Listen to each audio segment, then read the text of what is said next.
This is our first Friday of our new year in 2009. It's the first Friday meeting after we have our retreat and really set our agenda for work of business for the Chamber. And I think most of you have already heard and seen in our ads that our focus this year is our workforce, our economy, and our future. And that was developed at our retreat, and we have been focused in all of our work. On your table, instead of me repeating everything that you're going to want to know about the Chamber, our annual report has actually been published. We want to thank our sponsors for helping us with publishing that report. Also want to thank the Gazette. The Gazette's always a very big supporter of the Chamber, and through the both of them, we're able to get that report out. And please take it with you. And if you have any questions or need to know something about the Chamber, it's a complete reference guide, and it's all there. One of the first things that came up out of our retreat was someone had asked, and I don't think Bill Too was here this morning, had asked for an elevator speech about what does the Chamber do. And very simply stated, what our Chamber is all about is pro-business. We're a pro-business organization here to support business in our county. And we're working on creating jobs, having a skilled workforce, being the voice for all of our members, to our elected officials, and in our community. So you'll hear that theme repeated throughout this year and every one of our first Friday. As I get ready to introduce the work this morning, I'm going to be introducing Elise Cochran to come up and give you a little overview of, she's the Chief Executive Officer of our Chamber, and she does a great job leading us. And I have some very special news. You'll be the first person really to hear this morning. But earlier in the week, how many of you know NC Magazine? Okay. That is a magazine of our Chamber of Commerce in North Carolina. The board of editors of that magazine will be recognizing 7 distinguished women in our state this year in their magazine. And Elise Cochran has been selected as one of those 7 exceptional women to be recognized and featured in NC Magazine this year.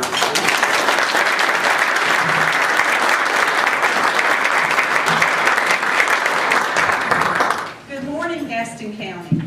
I will do a little better than that. Good morning, Gaston County.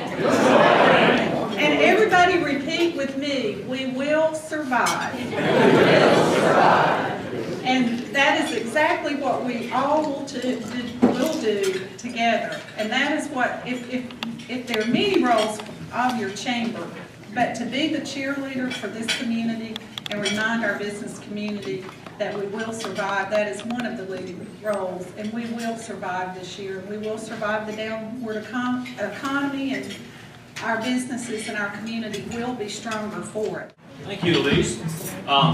The Chamber work is done primarily through our staff, but that staff is supported by our vice chairs, and we're very fortunate to have a very strong group of vice chairs, and one of those vice chairs is Tim Gause with Duke Energy, and he handles government affairs. And so this morning he has a few items he'd like to bring before the group. Thanks, Tim. Most of you who are in business have heard the term card check bill or Employee Free Choice Act. And I want to raise your level of awareness about this imminent legislation that's being reviewed in Congress. It's organized labor's #1, their top priority. It would give, if this bill is passed, it would certainly give organized labor an advantage in the way that they can unionize in our workplace. And the Chamber strongly opposes this legislation. Today, if a union wants to organize in your workplace, they can come in and collect 30% of the signatures in a proposed bargaining unit and initiate a federally supervised secret ballot election. Under this new legislation, the union can become certified the moment it collects a majority of signatures in your workplace. Whether you're a small business or a large business, it can have an impact on you. So I want you to be aware of that. Representative Sue Myrick opposes this bill. We applaud her for that. We need to reach out and communicate with newly elected Kay Hagan to make sure she understands how we feel about this legislation. Right now, North Carolina and South Carolina enjoy having only a 3.5% to 4% unionization rate in the state. It gives us a competitive advantage. We want to keep that advantage.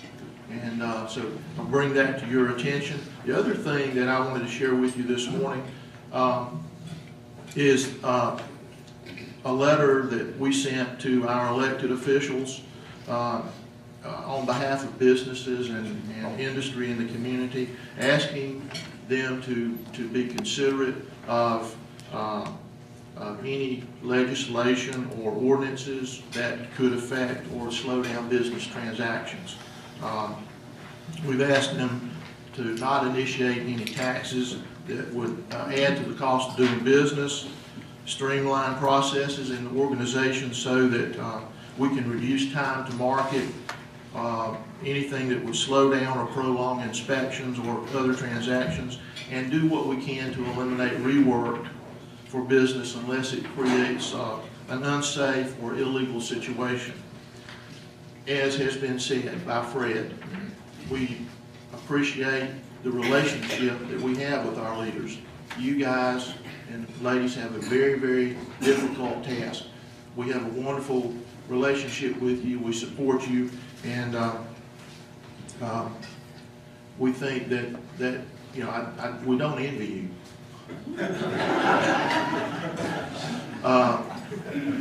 We would be remiss if we didn't speak out on behalf of our community and business who are right now seeing the margins go down. A lot of our companies and businesses are on the bubble, and we feel it, and I know you feel it because you guys are in business yourself.